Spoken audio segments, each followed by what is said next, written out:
Greetings, Fleshy Mammals, and welcome back to a brand new Tekken 7 video.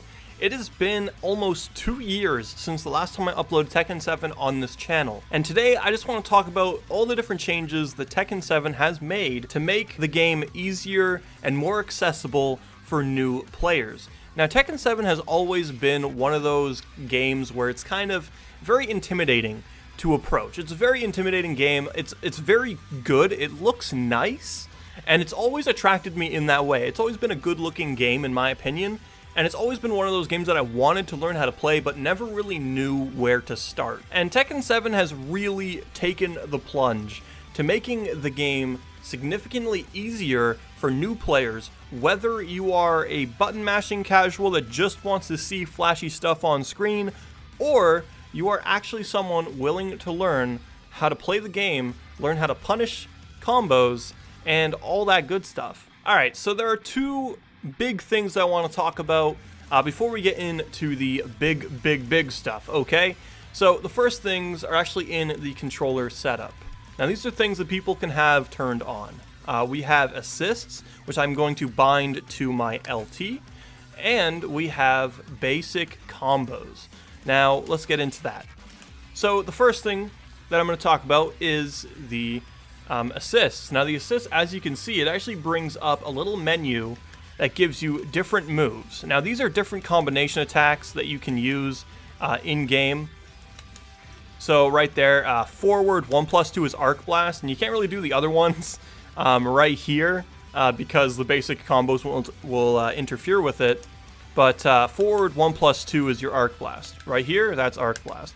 So generally the assists are more or less for the players that don't really know the combinations off by heart, but still want to be able to do them. And I actually have friends that actually do use the assists pretty much on a regular every time we play the game, and honestly it's not a terrible thing. It's not awful, but eventually you're going to want to learn how to do them manually.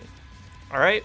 So next up we have the basic combos. As you can see, it just says 1-1-1, basic combo 1, 2-2-2, basic combo 2. These are standard combos that you can just do by button mashing, by just mashing 1 or mashing 2. So like this with 2, pretty easy, very simple, 50 damage combo with rage enabled, by the way. And then the other one, I believe, was 43 damage with rage enabled, so there we go. Those are the combos. Those are Lars's combos. Generally, these combos aren't optimal. They're not great to be doing, but they will help you out if you are one of those players that just wants to see flashy things happen on screen, because we all know how it goes with new players in fighting games. People that don't know how to play fighting games, generally, this is what their average game looks like. This is what it looks like. Okay, they are literally just, see that? I'm literally just rolling my thumb all across all 4 face buttons, and this is what I'm getting. This is generally what it looks like for people that don't know how to play. All right, I don't even know how I did that. Okay, so like that's the thing. Okay, new players, people that don't play fighting games, they're not gonna know how to do all this like super duper technical stuff, and generally they're probably not even gonna care. All right, let's be real here. 90% of the people that do this stuff with the auto combos, they don't actually care about doing the manual combos, because all they want to see, they just want to see flashy stuff. And it's part of the big draw of Dragon Ball FighterZ as well, is that new players can just hop in and just do flashy stuff. And that's exactly what you can do with Tekken 7 right now. And honestly, I wouldn't recommend using these in online matches ever, unless it is a full lobby of people that don't know how to play the game and everyone is using these combos. Then sure, use them. And I feel like that's exactly what it's for. It's for the players that don't really care about learning the game, but still want to see some flashy stuff happen. Maybe you want to beat up some computers in arcade mode using these combos. Maybe you want to beat up your friends who also use these combos. Maybe you just want to go through treasure mode. Who knows? Generally, these aren't really there for the top of the top players, okay? You're not going to be using this if you're a competent player. Let's be real here. But these are just for the players that don't really care about learning the game, but still want to play the game, you know? So, yeah. So those are the two small things. They're not over the top. They're not like the worst of the worst. They're not like ruining the game in any way, shape, or form, in my opinion.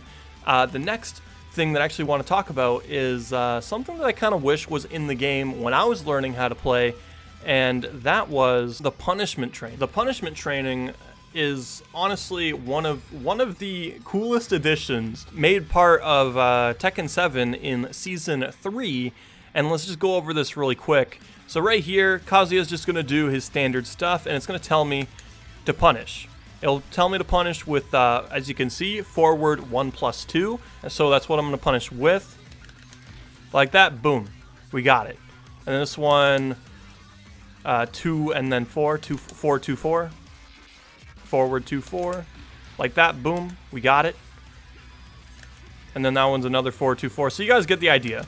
Essentially, you're going to be punishing stuff that Kazuya is doing, and the game will not move on until you have punished Kazuya successfully. So it's just going to keep going until you've successfully punished Kazuya for doing stupid stuff on block, right?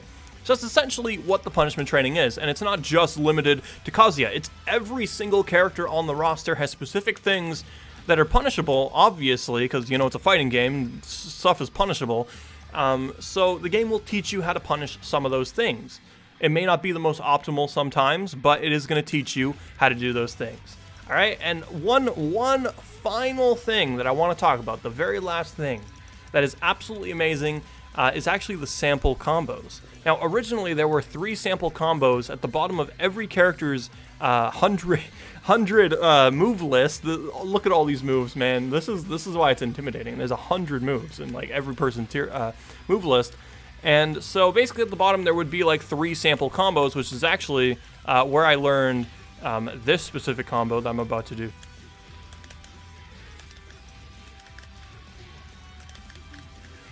So I learned that from the sample combos way back in like Season 2, but they actually did it better this time around. A brand new menu just for sample combos. Let's check it out.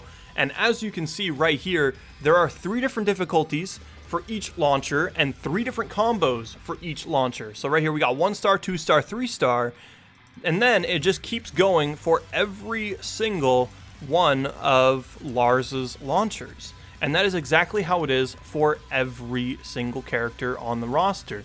So obviously these combos aren't always going to be the most optimal combos you can do in every single situation.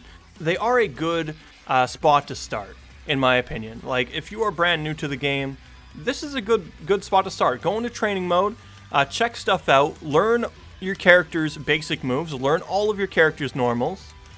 The main normals, for one, because obviously you're not going to need every single move on this move list. Okay, let's be real here. You're not going to be using every single one of these in every single online match. That's not going to happen. But you're probably going to want to learn a lot of these moves, just so that way you know what they do. So that way, when you reach those situations where you do need it, you're going to be ready for that.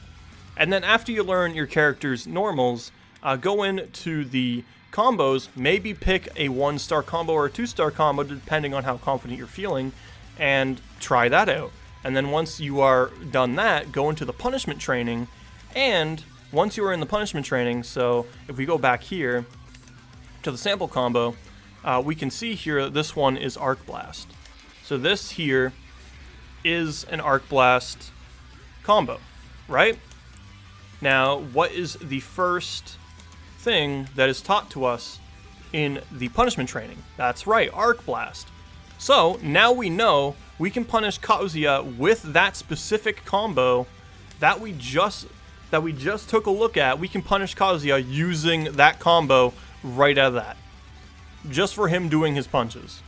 So there you go, guys. These things I really wished were in the game when I first started playing, and honestly, Tekken has done a really good job at making Tekken 7 significantly more accessible than it originally was back when I first started. And honestly, I 100% say, if you want to play a fighting game and you want to learn a fighting game that's gonna keep you busy for hours and hours on end, try picking up Tekken 7. You might like it.